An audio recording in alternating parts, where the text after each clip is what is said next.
Luke, chapter 23. The whole company of them rose up and brought him before Pilate. They began to accuse him, saying, "We found this man perverting the nation, forbidding paying taxes to Caesar, and saying that he himself is Christ, a king." Pilate asked him, Are you the king of the Jews?" He answered him, "So you say." Pilate said to the chief priests and the multitudes, "I find no basis for a charge against this man." But they insisted, saying, "He stirs up the people, teaching throughout all Judea, beginning from Galilee even to this place." But when Pilate heard Galilee mentioned, he asked if the man was a Galilean. When he found out that he was in Herod's jurisdiction, he sent him to Herod, who was also in Jerusalem during those days. Now when Herod saw Jesus, he was exceedingly glad, for he had wanted to see him for a long time, because he had heard many things about him. He hoped to see some miracle done by him. He questioned him with many words, but he gave no answers. The chief priests and the scribes stood, vehemently accusing him. Herod with his soldiers humiliated him and mocked him. Dressing him in luxurious clothing, they sent him back to Pilate. Herod and Pilate became friends with each other that very day, for before that they were enemies with each other. Pilate called together the chief priests, the rulers, and the people, and said to them, "You brought this man to me as one that perverts the people. And behold, having examined him before you, I found no basis for a charge against this man concerning those things of which you accuse him. Neither has Herod, for I sent you to him, and see, nothing worthy of death has been done by him. I will therefore chastise him and release him." Now he had to release one prisoner to them at the feast.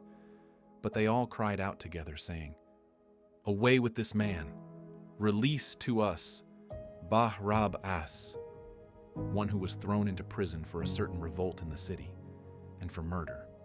Then Pilate spoke to them again, wanting to release Jesus. But they shouted, saying, "Crucify! Crucify him!" He said to them the third time, "Why? What evil has this man done? I have found no capital crime in him. I will therefore chastise him and release him." But they were urgent with loud voices, asking that he might be crucified. Their voices and the voices of the chief priests prevailed. Pilate decreed that what they asked for should be done. He released him who had been thrown into prison for insurrection and murder, for whom they asked. But he delivered Jesus up to their will. When they led him away, they grabbed one Simon of Cyrene, coming from the country, and laid the cross on him to carry it after Jesus. A great multitude of the people followed him, including women who also mourned and lamented him. But Jesus, turning to them, said, "Daughters of Jerusalem, don't weep for me, but weep for yourselves and for your children. For behold, the days are coming in which they will say, 'Blessed are the barren, the wombs that never bore, and the breasts that never nursed.' Then they will begin to tell the mountains, 'Fall on us,' and tell the hills, 'Cover us.' For if they do these things in the green tree, what will be done in the dry?" There were also others, 2 criminals, led with him to be put to death. When they came to the place that is called the Skull, they crucified him there with the criminals, one on the right and the other on the left. Jesus said, "Father, forgive them, for they don't know what they are doing." Dividing his garments among them, they cast lots. The people stood watching. The rulers with them also scoffed at him, saying, "He saved others. Let him save himself, if this is the Christ of God, his chosen one." The soldiers also mocked him, coming to him and offering him vinegar, and saying, "If you are the King of the Jews, save yourself." An inscription was also written over him in letters of Greek, Latin, and Hebrew. "This is the King of the Jews." One of the criminals who was hanged insulted him, saying, "If you are the Christ, save yourself and us." But the other answered, and rebuking him said, "Don't you even fear God, seeing you are under the same condemnation? and we indeed justly, for we receive the due reward for our deeds, but this man has done nothing wrong." He said to Jesus, "Lord, remember me when you come into your kingdom." Jesus said to him, "Assuredly I tell you, today you will be with me in paradise." It was now about the 6th hour, and darkness came over the whole land until the 9th hour. The sun was darkened, and the veil of the temple was torn in two. Jesus, crying with a loud voice, said, "Father, into your hands I commit my spirit." Having said this, he breathed his last. When the centurion saw what was done, he glorified God, saying, "Certainly this was a righteous man." All the multitudes that came together to see this, when they saw the things that were done, returned home beating their chests. All his acquaintances and the women who followed with him from Galilee stood at a distance, watching these things. Behold, there was a man named Joseph, who was a member of the council, a good and righteous man. He had not consented to their counsel and deed, from Arimathea, a city of the Jews, who was also waiting for God's kingdom. This man went to Pilate and asked for Jesus' body. He took it down and wrapped it in a linen cloth and laid him in a tomb that was cut in stone, where no one had ever been laid. It was the day of the preparation, and the Sabbath was drawing near. The women who had come with him out of Galilee followed after and saw the tomb and how his body was laid. They returned and prepared spices and ointments. On the Sabbath, they rested according to the commandment. John, chapter 18. When Jesus had spoken these words, he went out with his disciples over the brook Kidron, where there was a garden, into which he and his disciples entered. Now Judas, who betrayed him, also knew the place, for Jesus often met there with his disciples.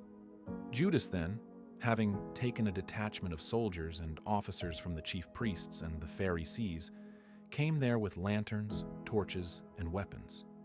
Jesus, therefore, knowing all the things that were happening to him, went out and said to them, "Who are you looking for?" They answered him, "Jesus of Nazareth." Jesus said to them, "I am he." Judas also, who betrayed him, was standing with them. When therefore he said to them, "I am he," they went backward and fell to the ground. Again therefore he asked them, "Who are you looking for?" They said, "Jesus of Nazareth." Jesus answered, "I told you that I am he. If therefore you seek me, let these go their way, that the word might be fulfilled which he spoke. Of those whom you have given me, I have lost none." Simon Peter, therefore, having a sword, drew it, struck the high priest's servant, and cut off his right ear. The servant's name was Malchus. Jesus therefore said to Peter, "Put the sword into its sheath. The cup which the Father has given me, shall I not surely drink it?" So the detachment, the commanding officer, and the officers of the Jews seized Jesus and bound him and led him to Annas first, for he was father-in-law to Caiaphas, who was high priest that year. Now it was Caiaphas who advised the Jews that it was expedient that one man should perish for the people. Simon Peter followed Jesus, as did another disciple. Now that disciple was known to the high priest and entered in with Jesus into the court of the high priest. But Peter was standing at the door outside. So the other disciple, who was known to the high priest, went out and spoke to her, who kept the door. Then the maid who kept the door said to Peter, "Are you also one of this man's disciples?" He said, "I am not." Now the servants and the officers were standing there, having made a fire of coals, for it was cold. They were warming themselves. Peter was with them, standing and warming himself. The high priest therefore asked Jesus about his disciples and about his teaching. Jesus answered him, "I spoke openly to the world. I always taught in synagogues and in the temple where the Jews always meet. I said nothing in secret. Why do you ask me? Ask those who have heard me what I said to them. Behold, they know the things which I said." When he had said this, One of the officers standing by slapped Jesus with his hand, saying, "Do you answer the high priest like that?" Jesus answered him, "If I have spoken evil, testify of the evil. But if well, why do you beat me?" Annas sent him bound to Caiaphas, the high priest. Now Simon Peter was standing and warming himself. They said therefore to him, "You aren't also one of his disciples, are you?" He denied it and said, "I am not." One of the servants of the high priest, being a relative of him whose ear Peter had cut off, said, "Didn't I see you in the garden with him?" Peter therefore denied it again, and immediately the rooster crowed. They led Jesus therefore from Caiaphas into the praetorium. It was early, and they themselves didn't enter into the praetorium, that they might not be defiled, but might eat the Passover. Pilate therefore went out to them and said, "What accusation do you bring against this man?" They answered him, "If this man weren't an evildoer, we wouldn't have delivered him up to you." Pilate therefore said to them, "Take him yourselves and judge him according to your law." Therefore the Jews said to him, "It is illegal for us to put anyone to death, that the word of Jesus might be fulfilled, which he spoke, signifying by what kind of death he should die." Pilate therefore entered again into the praetorium, called Jesus, and said to him, "Are you the king of the Jews?" Jesus answered him, "Do you say this by yourself, or did others tell you about me?" Pilate answered, "I'm not a Jew, am I? Your own nation and the chief priests delivered you to me. What have you done?" Jesus answered, "My kingdom is not of this world. If my kingdom were of this world, then my servants would fight, that I wouldn't be delivered to the Jews. But now, my kingdom is not from here." Pilate therefore said to him, "Are you a king then?" Jesus answered, "You say that I am a king. For this reason I have been born, and for this reason I have come into the world, that I should testify to the truth. Everyone who is of the truth listens to my voice." Pilate said to him, "What is truth?" When he had said this, he went out again to the Jews and said to them, "I find no basis for a charge against him. But you have a custom that I should release someone to you at the Passover. Therefore, do you want me to release to you the King of the Jews?" Then they all shouted again, saying, "Not this man, but Barabbas." Now Barabbas was a robber.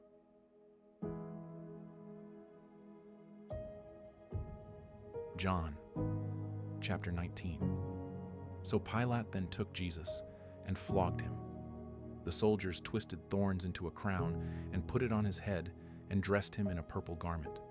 They kept saying, "Hail, King of the Jews," and they kept slapping him. Then Pilate went out again and said to them, "Behold, I bring him out to you, that you may know that I find no basis for a charge against him."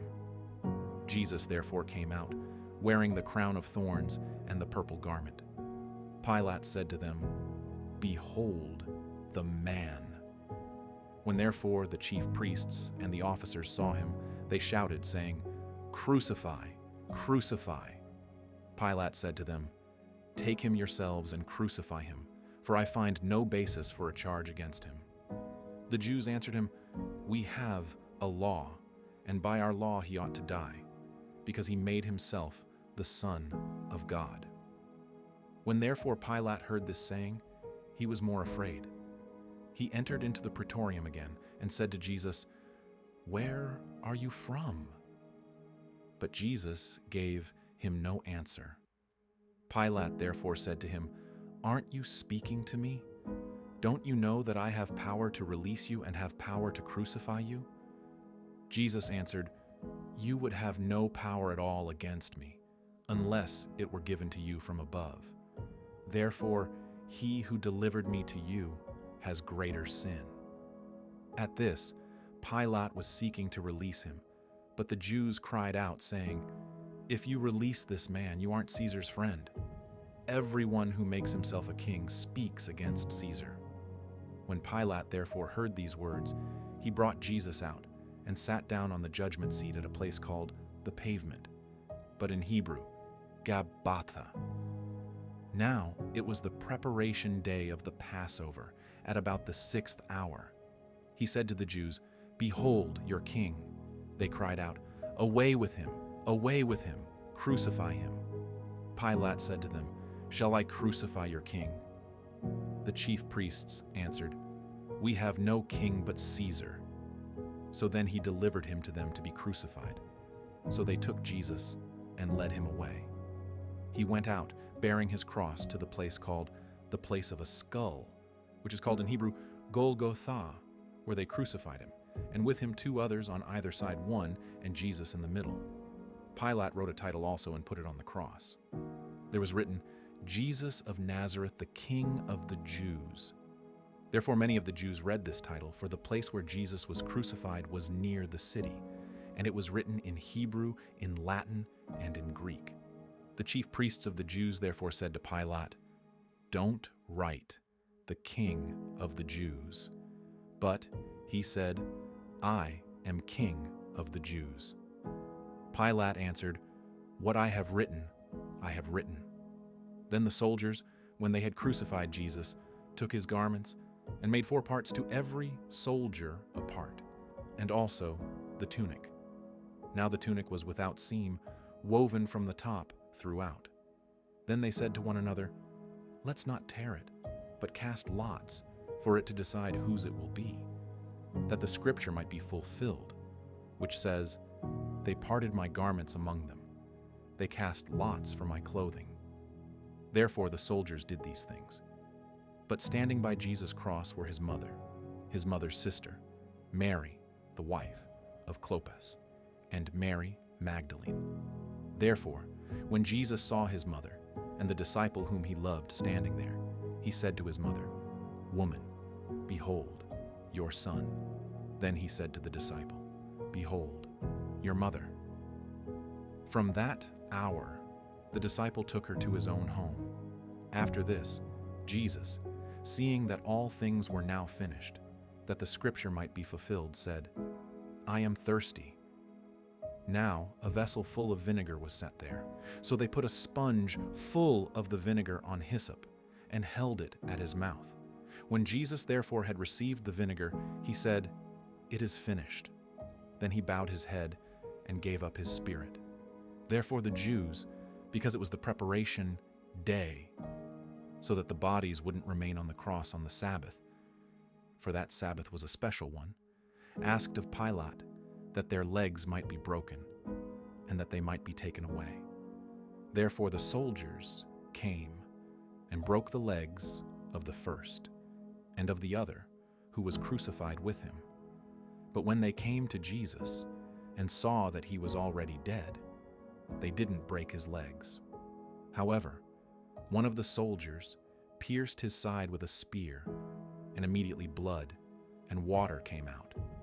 He who has seen has testified, and his testimony is true. He knows that he tells the truth, that you may believe. For these things happened, that the scripture might be fulfilled. A bone of him will not be broken. Again, another scripture says, "They will look on him whom they pierced." After these things, Joseph of Arimathea, being a disciple of Jesus, but secretly for fear of the Jews, asked of Pilate that he might take away Jesus' body. Pilate gave him permission. He came, therefore, and took away his body. Nicodemus, who at first came to Jesus by night, also came, bringing a mixture of myrrh and aloes, about 100 Roman pounds. So they took Jesus' body and bound it in linen cloths with the spices, as the custom of the Jews is to bury. Now in the place where he was crucified there was a garden. In the garden was a new tomb in which no man had ever yet been laid.